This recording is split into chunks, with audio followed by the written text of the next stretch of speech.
I'm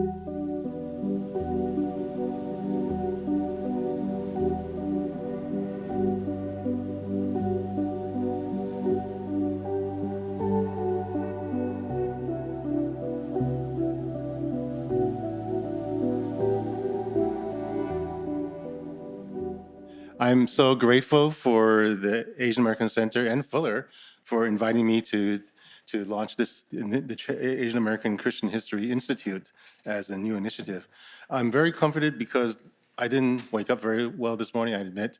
Not only because I didn't sleep well, maybe because I didn't sleep very well, but one of the reasons why I didn't sleep very well is because of the shocking end of the New York Knicks versus the Philadelphia 76ers game.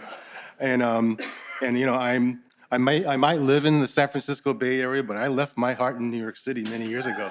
So, and I know that historically, basketball is the #1 religion among Asian American men. So I'm sorry to admit that, but at the same time, I think we're all feeling a collective down, all of us in California, because none of our teams have advanced. So enough basketball. Let's just be comforted by the fact that this is a welcoming and loving community, and we can do what God has placed on our hearts to do. So I really am so delighted to have this chance to at least talk a little bit about the Asian American Christian History Institute, or what I want to call ACHI. You can call it something else. Just don't say Gesundheit after you say it. But so I want to start by talking about that briefly before I introduce Dr. Soong-Chan Rah, my good friend. Imagine, if you will, the heavenly banquet where all of God's people gather for that spiritual meal. And Jesus is at the head of the table, and they're just passing food around, multicultural, different kinds of food made by men and women and others.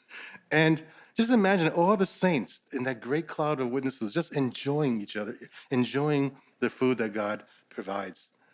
Abraham is there. Paul is there. Augustine, maybe Aquinas. Calvin's there. Perhaps Luther, but definitely Martin Luther King Jr. and Cesar Chavez. But would we recognize the Asian and Asian Americans who are seated at that table? Would we? Soong-Chan Rah, we'll recognize him, yes.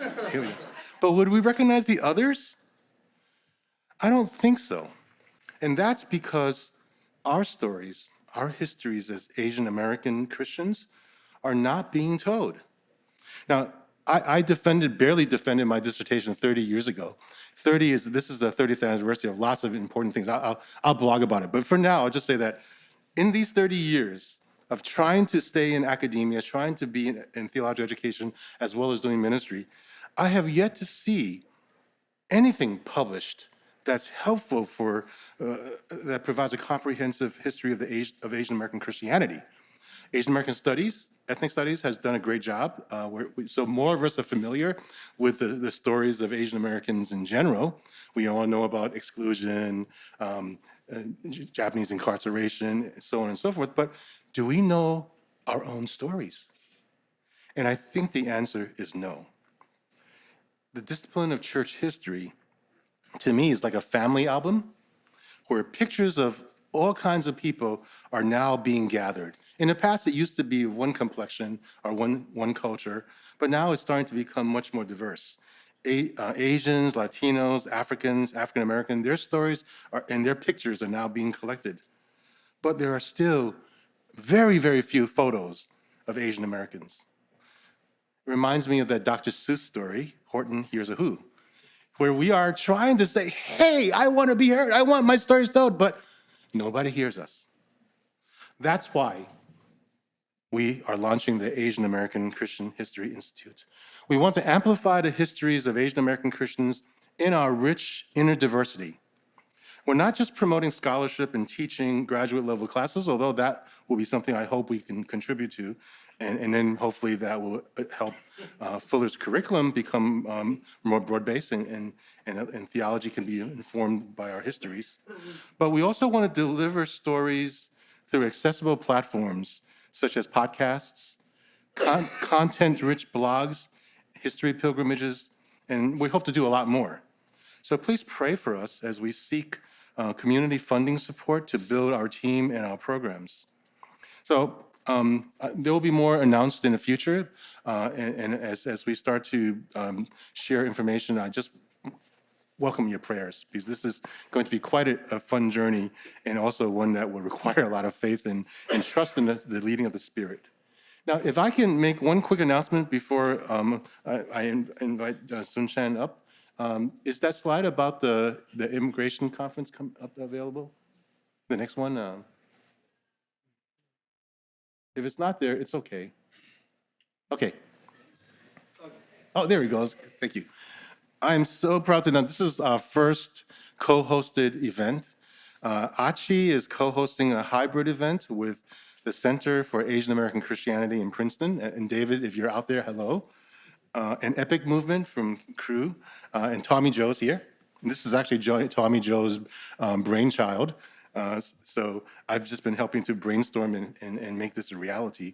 But it was mostly Tommy, so I hope that when you come, you will find, you give him a hand and really cheer him on. The conference is called Exclusion and the Church, Ripples from the 1924 Immigration Act.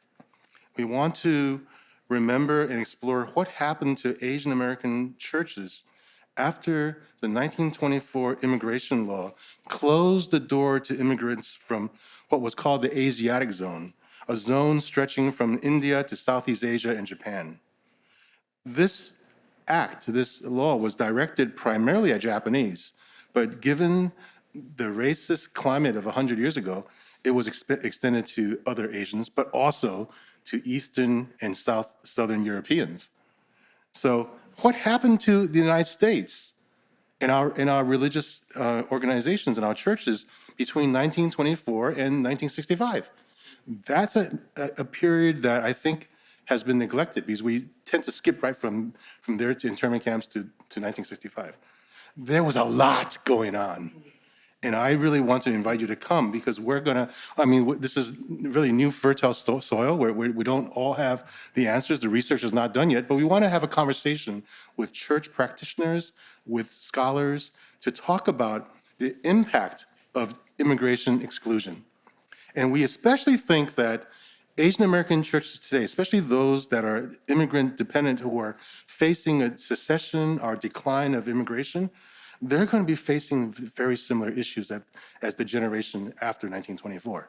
So come and talk about it with us. And I hope that this conference, or mini conference, will make a big difference in ministry and also in understanding our histories.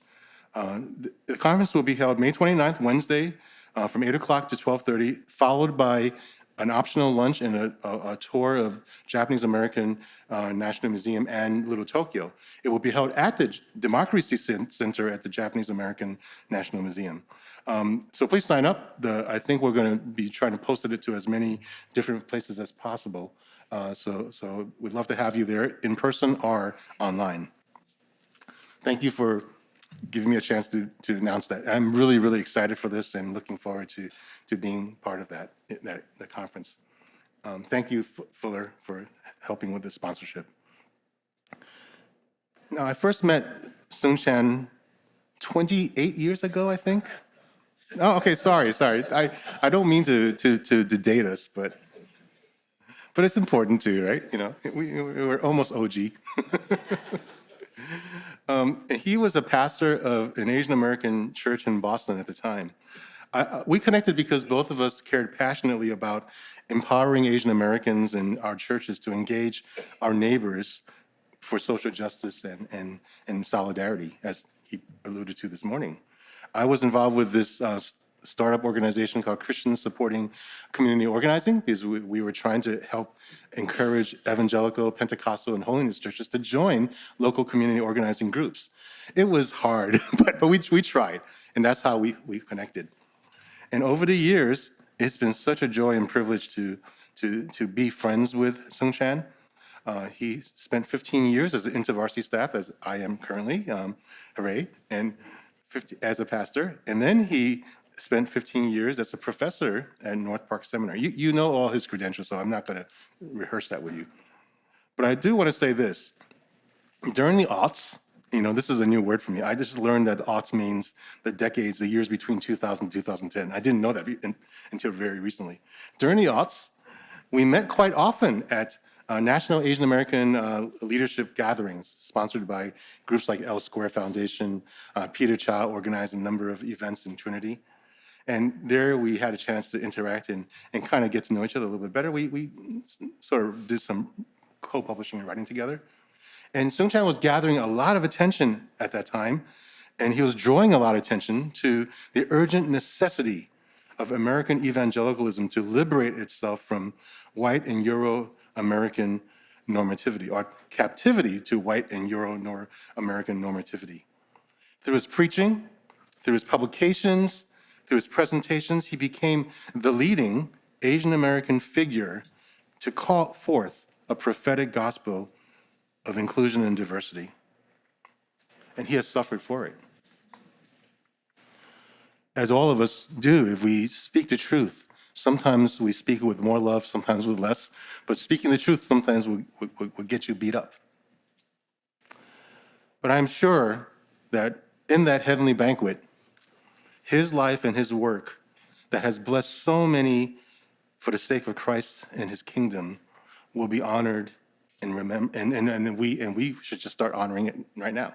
So I really, really want to say how much of a privilege and a blessing it is for California and for Fuller to have him with us. We're so blessed to have him to maybe give the next 15 or more years of his life and ministry to continuing to preach the gospel, the whole gospel, in love and truth and justice.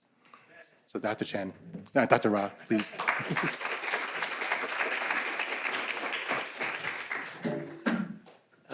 Thank you, Tim. Remind me to invite you to my retirement service, because those are some really good words when someone is about to leave and retire.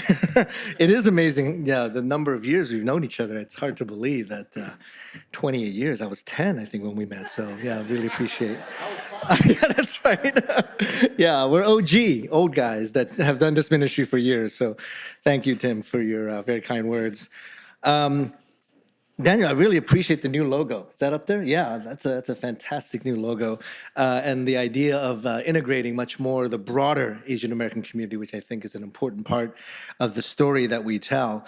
I remember my kids in Chicago attended this school that was one of the most diverse neighborhoods, and it was one of the most diverse elementary schools.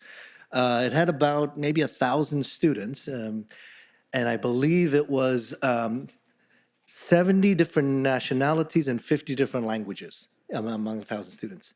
And then I was looking at the numbers, and it said it was about 60% Asian. Now, when I would go pick up my kids, I was like, wait, this is not 60% Asian, because I only see, 10% Asian.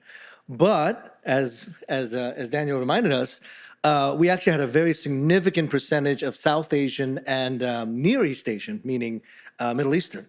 And so that actually comprised more like 30-40% of the school population. But in kind of my blindedness, I was looking for East Asian to represent, but it was actually at least close to half were students who were of South Asian and Middle Eastern descent. So just a reminder that the Asian story is going to be much broader going forward and reflecting backwards. Now, having said that, my apology is that I'm going to focus on the Korean American story. And that's because it's just been an area of my research. Back in the mid-90s, when I was at Harvard, I was studying the sociology of religion. That was my area of study, sociology. And I did a sociological study on the Korean church, and especially the dynamics of the first generation and the second generation. So this is about 30 years ago. So I did the sociological reflection on the sociology of religion. And now, 30 years later, it's history. So I get to teach this now as history, what I had learned as sociology many years back. So we're going to talk about the Korean American church story, and out of that, hopefully draw out some ecclesial theological examples and thoughts. So this is a snapshot of a particular church group and an ethnic group that actually was, in some sense, you can call it successful. Numerically, in terms of impact, in terms of growth, you could actually identify as a successful evangelical subset. And I'm going to try to tell that story through some numbers and through some stories as well. In the background, of course, some of this you're already familiar with. In 1965 was the change in the immigration laws. And as all of you know, it was not as some claim now. Oh, in 1965, the laws changed and they let anybody and everybody in. They opened the doors and all of a sudden this nation was flooded with newcomers and immigrants and outsiders. That has never happened in U.S. history. Well, one time, Columbus shows up, the native says, oh yeah, what can go wrong? Let's let him in. That's the only time in U.S. history where there was this open door of let's let any immigrant in, let any newcomers in. Throughout U.S. history, there's always been restrictions, and Tim will be talking about those at the end of May to talk about the ways that immigration was restricted. As part of the civil rights movement, recognizing that their immigration restriction was racially biased and racially based, there was not a opening of the doors, let anybody and everybody in. You went from 100,000 immigrants to 5 million immigrants overnight. That didn't happen. It was simply a reworking of the racist laws that were now reversed to say, well, we had the Chinese Exclusion Act. That's a racist law. It's part of the civil rights movement. Let's overturn that law, et cetera. So what you saw in 1965 was not, again, the opening of the doors, let anybody and everybody in. It really was a changing of the immigration law so that from 200,000 to 205,000, but the shape of the pie was beginning to change a little bit. So it wasn't just immigrants from Europe and North America, Canada, but now there were more immigrants coming from especially Asia and Latin America. And so that change in 1965 meant that it opened the doors, not necessarily for, again, kind of any no holds barred, let any immigrant in, but a gradual, slow increase in the number of immigrants from Asia. And so from that time period, 1965 to 1990, close to 800,000 Korean Americans immigrated to the United States. Now, most of that is actually the 2 decades of the 70s and 80s, and that's what I'm going to focus on. That's social history of the 70s and 80s, and especially the growth of the church as the Korean community is coming in significant numbers during those 2 decades in the 70s and 80s. So by the end of the 2000 census, we were recognizing there are about 1.25 million Koreans in the United States. So you're seeing not only the increase in the number of immigrants, 800,000 immigrants coming into the United States, but now building into that are birth rates, where children are being born to Korean parents in the United States. So that number is both an immigration number, but also increasingly a birth rate number. One of the key elements of the Korean American immigration, or the Korean immigration to the U.S., is that this group, more than many others, was highly churched group. In other words, there were already many Christians who were coming to the U.S. as Christian immigrants. Some of that is the story in Korea itself, where during this time period, you were seeing the growth of the church in Korea. I've told about my family's history. My grandparents on my father's side, and my father's from Pyongyang, North Korea, and my grandparents, my father's parents, were part of Jungang Jangnogye, a Central Korean Presbyterian Church in Pyongyang, and they were young adults leader there. And that was, as many of you might know, was the center for spiritual revival in the early part of the 20th century in Korea. It is probably comparable to the Great Awakening, comparable to the Welsh Revival. You just don't read about it in any of the American Christian textbooks. In fact, I have 4 theological degrees. I never learned about the Korean revivals until I started asking my sisters, did Dad ever talk about that? What do we know about grandparents' role in that? And that's when I found out, not through the textbook, because oftentimes this part of the history is neglected. So my grandparents were part of the revival, the Presbyterian, in a Presbyterian church in Pyongyang. They come south during the war, and my dad and my mom comes up from the south in Busan. They meet in Seoul, and they're part of the Seoul Baptist Church, which at one point was the largest Baptist church in the United States. And there were, this is during the time post-Korean War, where you were seeing these revivals now, another form of revival, not only with the spiritual community of Pyongyang, many of them moved to the south during the war, they were experiencing revival in Seoul as well. And you were seeing the growth of the churches in Seoul post-Korean War. Of course, it leads to, in the 70s and 80s, the largest Pentecostal church, Full Gospel Church, the largest Presbyterian churches, several of the churches in Korea, the largest Baptist church, and the largest Methodist church are now all found in Seoul during this kind of peak revival. So that had the overflow into the U.S. right? So you're getting immigrants who are experiencing the spiritual revival and the growth of the church in Korea, and they're now coming to the U.S. In that context of kind of this religious fervor, religious spirituality, this kind of Christian renewal that had occurred one generation earlier, my grandparents' generation, the following generation, my parents' generation, and now that group is coming to the U.S. So it's a highly church group already. The estimate was that about half of the U.S. immigrants from Korea had some kind of Christian background.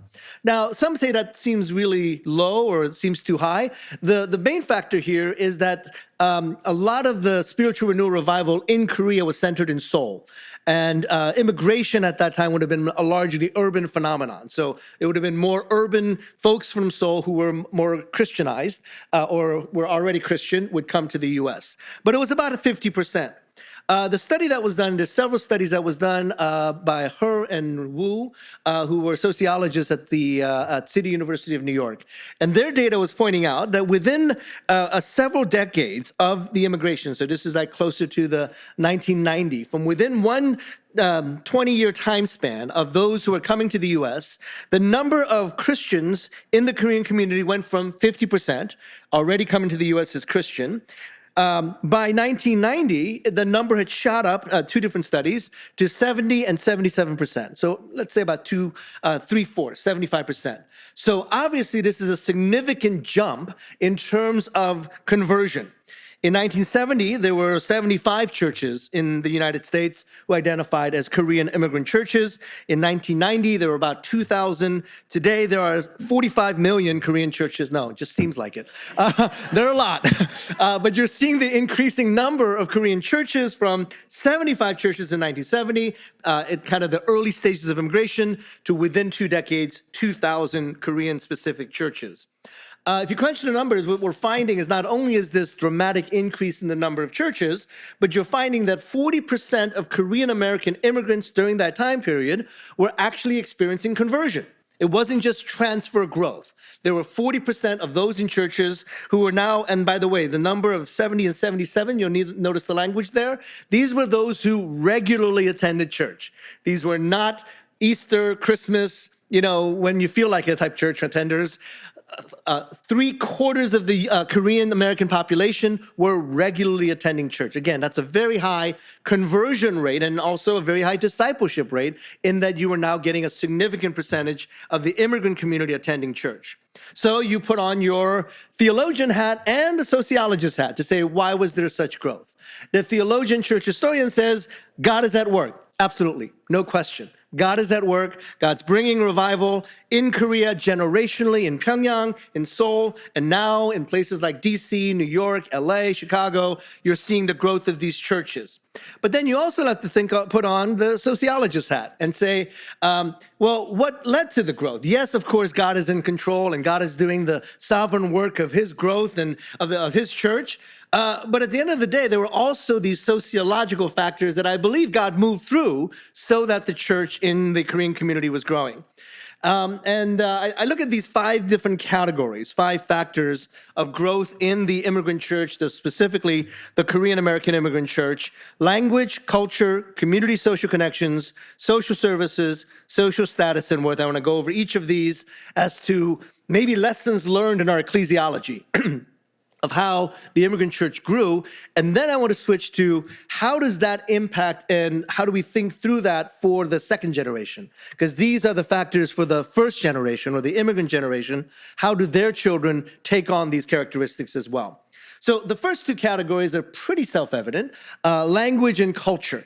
And this is pretty common of any immigrant and ethnic group, immigrant group, right? So I used to talk about this, some of the stuff, the research that I did, I would present at Haitian church gatherings.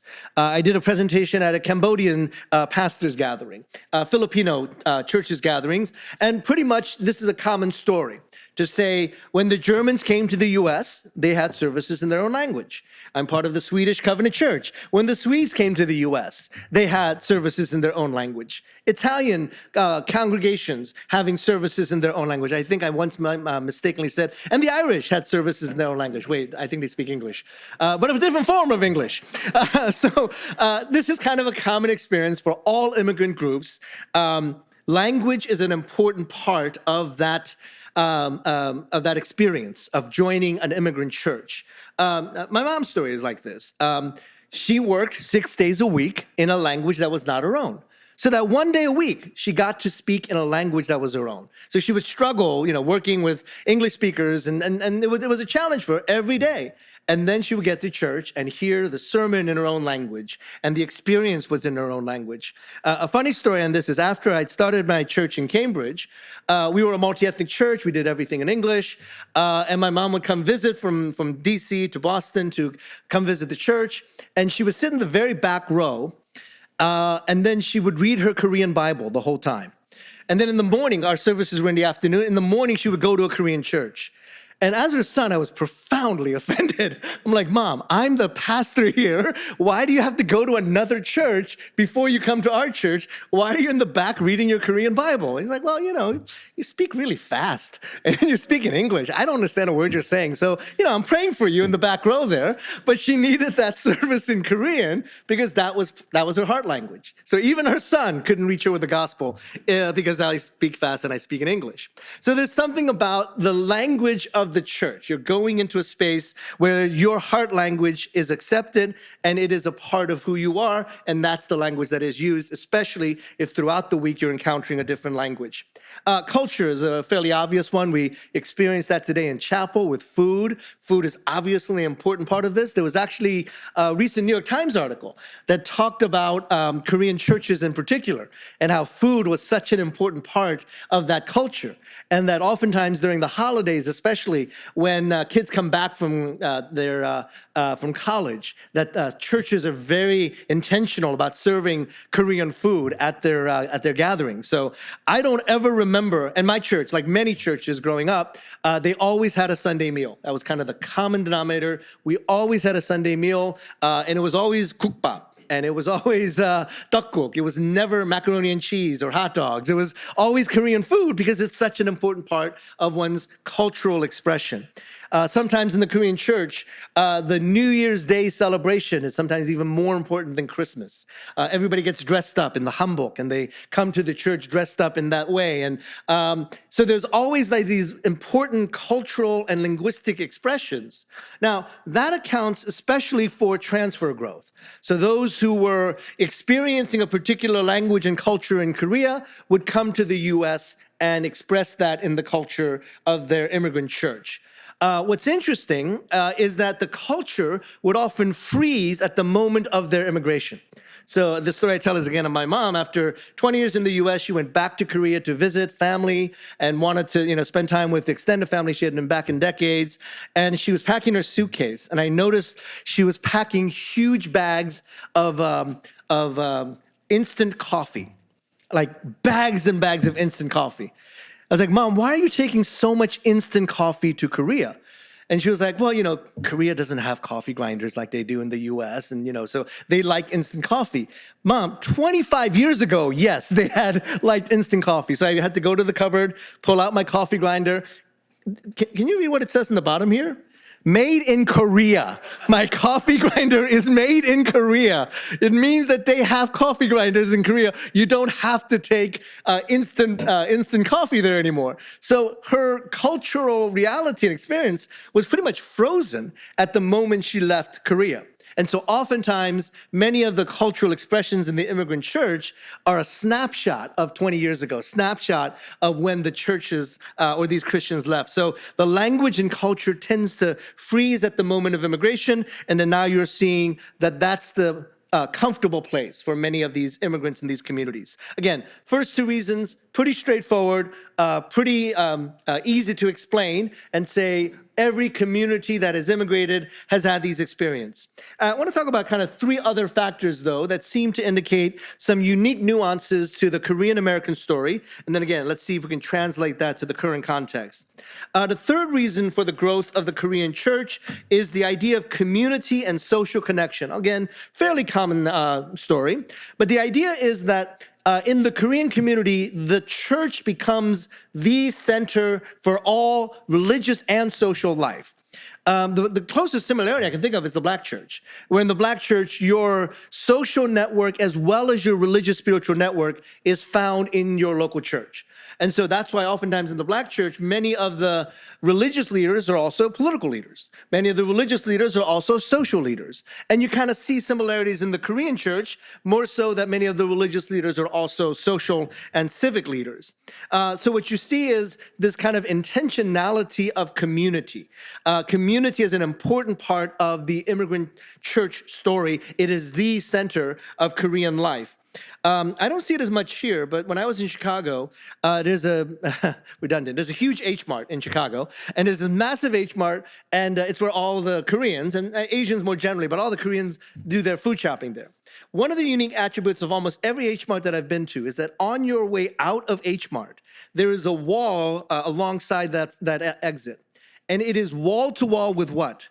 Korean bulletins, and church meetings, a lot of CDs of pastors preaching, and there are always like Korean churches that are chando, they're actually passing out flyers, inviting into their church. So that's kind of part of the immigrant Korean culture, that everybody, it's part of H Mart, it's part of almost any social network. The church is central to that life. I mean, my joke is that something wrong with you if you're a Korean, you have not been invited to a Korean church, you must be really ostracized, because everybody gets invited multiple times to go to different Korean churches. There's so many, and there's so many options there. It becomes the place of these human community connections where you're restoring the community that was lost in the process of immigration. I tell the story about my uncle. My uncle, when he was in Korea, was very much an atheist, antagonistic to the gospel. My uncle, his wife had passed away when after his kids were born, and so he was very bitter and angry at God, and so refused to go to church. And he was the only younger sibling my mom had. My mom had 7 older brothers and sisters and 1 younger brother. So we arranged through immigration and family issues, we were able to bring uncle and his family, my cousins, to the United States. And so my mom said, this is the best way to evangelize to my younger brother. He has no choice. I got him to the U.S. He's completely under my jurisdiction. He's the only younger sibling I've got. I've got to evangelize to him. And so it was my first year in college. And so they arrived that summer, and my mom was so insistent on making sure that uncle and the family went to church. And when I came back for the holidays, during the Christmas holidays, I was like, how's uncle doing? Oh, I've given up. I can't do this anymore. I've been trying to invite him to go to church for 3 months now. He's not going. So I said, oh, that's too bad. Anyway, came back for spring break the next 3 months later, and I said, well, how's uncle doing? Oh, you won't believe this. He joined the church. So wait, what happened? 3 months ago, you gave up and you didn't want to go to church ever again, or ever. And he said, oh yeah, he found out that if he's a Korean male and in the DC area, he didn't have any friends unless he went to church. So he would look for golfing buddies. Where's everybody? Oh, they're all at church. He wanted to go fishing. It's like, well, there's a fishing tournament next week with the church. So he's just decided, all right, if I want to have friends, Korean male friends, I'm going to have to go to church. So he starts going to church. And within 6 months, he was an elder at that church. I'm not making that up, actually. So he becomes a leader in the church, and I definitely believe his conversion was genuine. He actually passed away of lung cancer several years later, and I was at the front of the greeting people who were coming in for the funeral, and you have people sign in, and I was looking through the list, and they say their name and how they knew the deceased. Of the 200 people there, 195 were from the church. So that's how much his life had changed. And a lot of that was community, social networks. So that's an aspect of the growth of the immigrant church. The fourth aspect is social service. The Korean church is pretty much the focus of the immigrant reception center. It is where an immigrant, when they need social services, they go to the church. Now, my cousin, a widow, she had lost her husband kind of at a young age, 2 young kids. She moves to the U.S. Our family tries to help out, give her, furniture and all that stuff. But it's really hard for a young widow with 2 young kids moving to the U.S., doesn't speak the language, and really didn't, not having that support service. Where did she get the support from? The church. right away, she was part of a church, and the pastor said, Elder Kim has a store in Baltimore. You can go work for him. And he got a job. She got a job right away.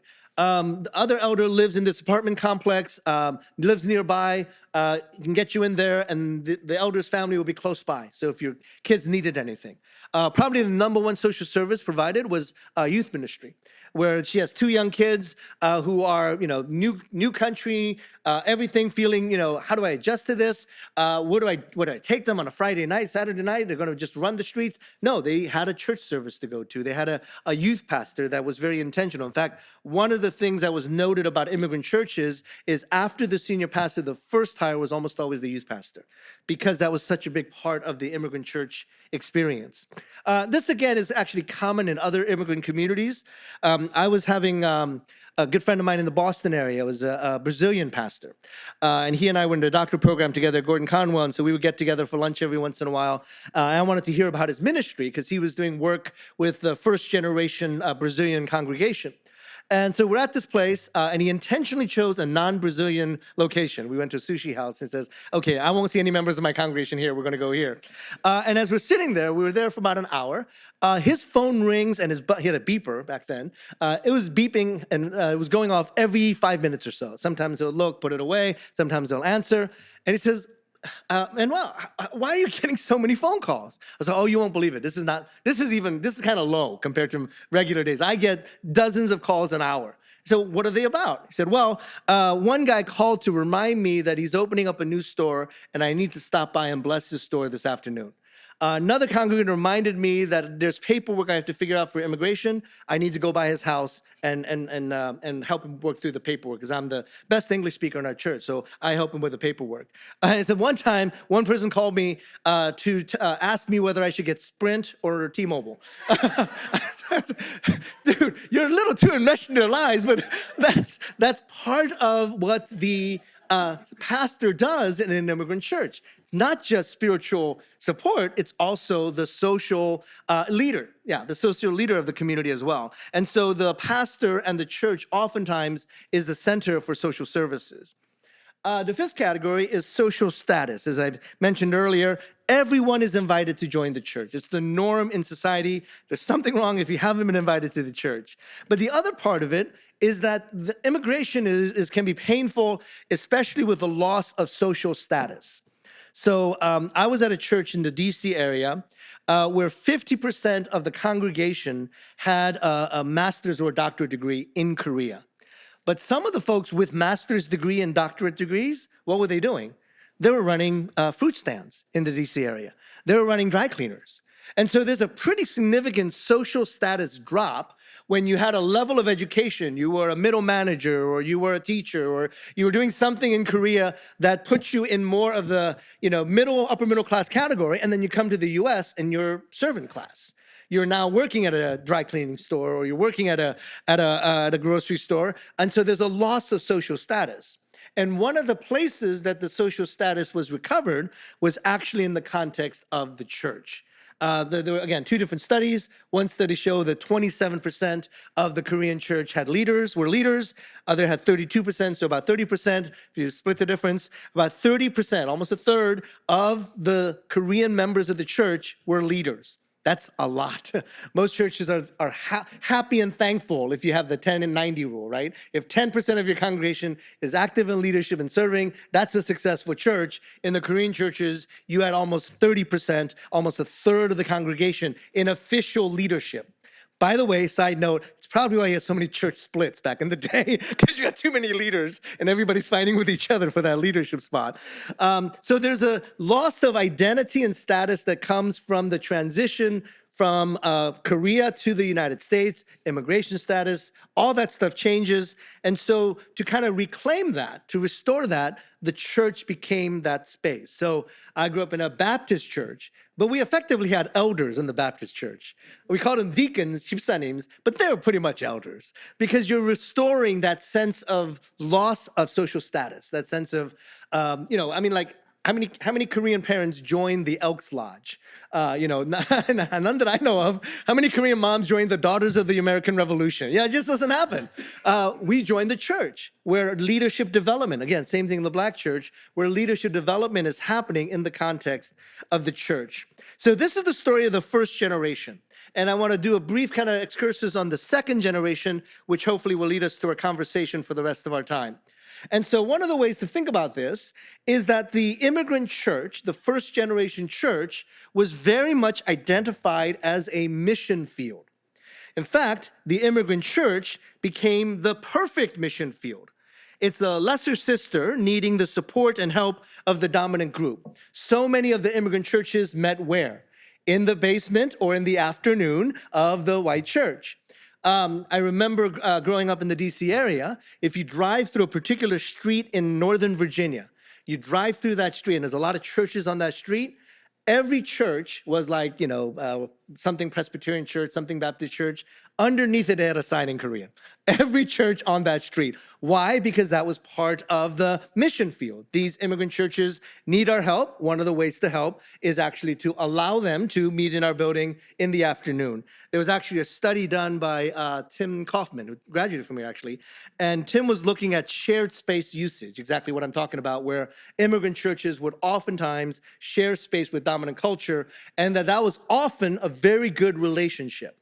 The only drawback was the smell of kimchi in the kitchen was the only complaint that the people had about the shared space usage. So it is the perfect mission field. It needs the support of the dominant group. It's a mission field that is very successful. It provides success that can be boasted about within the denomination. So there was a church in the Boston area, dying church. The predominantly white church, historic church, after 100 years, they were kind of dying. The population was dying, elderly congregation. They invited a Korean church in the same denomination to join that church. And then the Korean church grew to 300, 400, 500 people within, a matter of a couple of years. And then I was at a Methodist church gathering, and the senior pastor of that church, the white senior pastor of the church, started boasting about how his church had grown from 10 people to 500 people. And I said, wait, I know that church. That's not what happened. But he was boasting about the fact that his church was hosting a church that had grown to 500 people. So it's a church you can boast about in your denomination. And then finally, it is a separated church because they don't meet at the same time. They meet in the afternoon. Again, the only problem is the smell of the kimchi. It's a separated church requiring minimal contact.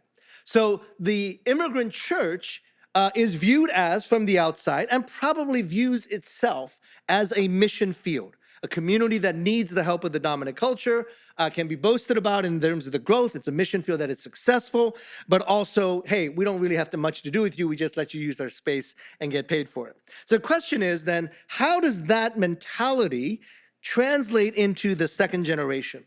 And I was doing some work on why the second generation continued to be a specific church space beyond the first generation immigrant church. I was at a church in New Jersey. They had a Korean congregation of about 200-300 people, a pretty robust or healthy denominational Presbyterian church. Their English congregation was like 20 people. I was a little surprised. They asked me to come and do their English ministry presentation at the retreat. And I was like, there's a lot of other churches that might be, bigger and more, fitting for you. And I remember one of the members of the church is like, I'm like church furniture. I'm very difficult to move. And so his perception was, I've been here and I'm going to stay here. And so that was kind of the assumption of that kind of second generation. This is your church. You grew up here. I'm not going anywhere. I'm going to stick around. But there are some unique aspects of that second generation that emerges. The first is the work of Eldon Villafañe and his work that he did within Latino communities, where he identifies the concept of triple consciousness, drawing from Du Bois's concept of double consciousness, and then the person that brought it into more Latino context was Virgilio Elizondo at Notre Dame, and then Villafañe adopted it more to the evangelical context. And the idea is that in double consciousness, Du Bois's concept, the African American has a dual identity. an identity in the white corporate world where he dresses a certain way and talks a certain way and eats the food of that culture. But then that person returns to his second consciousness, or maybe even primary consciousness, in the black neighborhood, in the black church, the black family gatherings. And there's kind of a code switching that occurs for the African American with this, Du Bois calls double consciousness. Villafañe and Elizondo extends that to second generation Latinos and says the second generation Latinas have a triple consciousness, insider, outsider status with their family's culture. They appreciate the music, the language, the food, but they also have to live in the dominant culture where they have to, again, adjust to the language, the culture, and the food. But there's a third identity with other second generation Latinos where they feel the most at home. So there's a triple consciousness, 3 spaces where they're doing code switching, and where they're most at home is with other second generation Latinos who've had the same experience. You can very easily translate that over into Asian American context where we might not have the same country of origin and we have an experience of being in dominant culture, but there's this kind of triple consciousness idea that brings us together. And that's where some of the Pan-Asian movements started coming in, where we're saying, okay, Korean context is different from the Chinese context, from the South Asian context, from the Southeast Asian context, but is there a commonality in our triple consciousness identity? So that kind of leads in the second generation to a formation of an identity that is separate from immigration, but now becomes more of an ethnic identity. There's the approach of evangelism that ethnic specificity allows for the growth of the church. This is drawing from kind of older principles drawn from Fuller Seminary, the homogeneous unit principle, church growth principles, etc. And the third is the racism encountered by Asian Americans as they find themselves in predominant culture and the discomfort around racism that's expressed there. I need a space where I can be at home and not feel uncomfortable. So what developed then is the immigrant church has these kind of rationalities for its growth and its sustainability. The question is, does the second generation also pick that up? And does it, instead of being an immigrant church with a mission field approach, to an ethnic enclave that is also a mission field? So the immigrant church, immigrant community has these specific characteristics that require this type of church, but then the second generation does it pick up another set of characteristics that maybe not requires, but makes it easier. So the ethnic enclave maybe is not so much about adjusting to a new culture, but finding comfort and passivity in that culture. There's a high level of internalization, as in we're going to gather together and focus on each other and ourselves. A cultural value system that is inherited from the first generation becomes a part of the second generation. So is there a system where we went from a mission field of the immigrant church to the ethnic enclave of the second generation without thinking through theologically what are the distinctives of the second generation? Do we naturally just adopt the rationale for the first generation, which doesn't always convey to the second generation? This is one of the theological questions that I think the second generation and now actually third generation are grappling with. Why is there a unique need for the Asian American church if it's not the same rationalization of the first generation church? Now, I'm not sure if there's an answer to it, but it is something that I think places like Fuller Asian American Center are going to continue to study and research and say, this is what is happening, sociological, historical, and theological movement forward. One thing about this, then I'll close with this, is that the second generation in the Korean, to kind of cap off the history, had an interesting obstacle in that I was talking about the 1970s and 1980s as the kind of the wave of the first wave of immigration. And the children of that first wave, I would be in that category, in my younger, 50s and younger. There was a first wave of immigrants who are now in their 70s and 80s, who came in the US in the 1970s, and then their children are now more 1.5 or second generation. So they would kind of be coming of age and becoming adults in the 1990s. And so around the 1990s, you see a lot more literature on second-generation ministry in the Korean churches. We started having conferences on second-generation Korean-American ministries. It's around that time period that in the Korean churches, you were seeing a lot of proliferation of what we call EMs or ECs, English ministries or English congregation. There were a lot of different models, but the main thing was that in the 1990s, you see Korean immigrant churches start an English service, an English ministry, or an English congregation. And there was a lot of energy that was going into that and resources that were going into that. But something actually happened in the 1990s, and that was there was a second wave of Korean immigration. And that second wave comes because of the IMF crisis in Korea, and there's kind of an uptick in immigration. There was a spike and then a down, and then it spikes up again in the 1990s. So at the moment that the second generation is kind of coming of age and needing the resources and the support of the first generation is actually revitalized with this influx of immigrants in the 1990s. And so I'm thinking of my sister's church in Maryland. Her kids would have been, their kids would have been like teenagers and young adults right at that time, or like high school and college aged. And that was when the energy and effort should have gone towards the second generation. But right around that time, the church had kind of peaked at about 1,000, I believe, in the Korean congregation.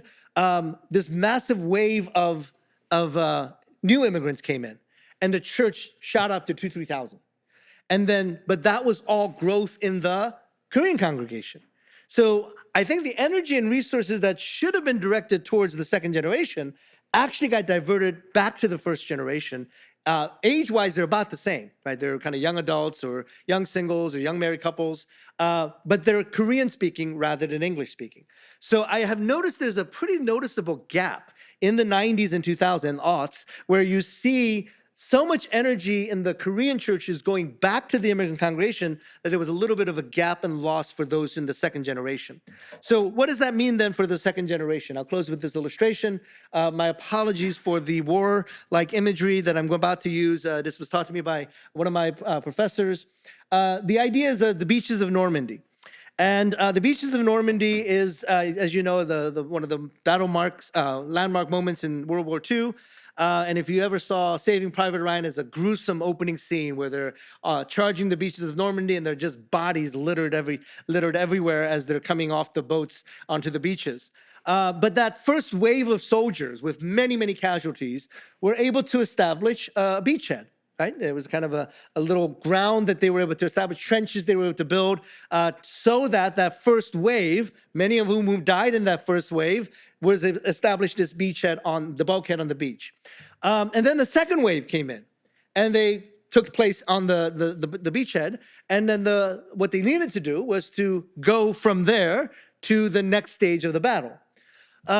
The way it was explained to me by a first 1.5 generation academic on this is that it seemed like the first generation was that first wave on the beaches of Normandy. They were able to establish that beachhead, and many of the Korean immigrant churches that were built in that time period. The growth of the Korean church from 50% to 75% of the Korean immigrant population. That's that establishment of the beachhead in what we would oftentimes consider hostile territory. The question is, when the second generation came onto that beachhead, did the second generation decide, okay, I think this is where we want to stop. We're comfortable here. Let's set up some satellite TVs, and we'll drive here in our Cadillac Escalades and our Teslas, and let's just set up here on this beachhead and just be comfortable. That's one of the questions to ask, because we still see ourselves as an immigrant mission field. We still see ourselves as those in places of need. And now we've built these nice, comfortable buildings. We've built this nice little beachhead. This is where we want to stay. Or is there a calling for that second generation to go to the next step, whatever that might be, to not only become a mission field, but actually, what does that look like for the second, third, subsequent generation to be missionaries? Thank you.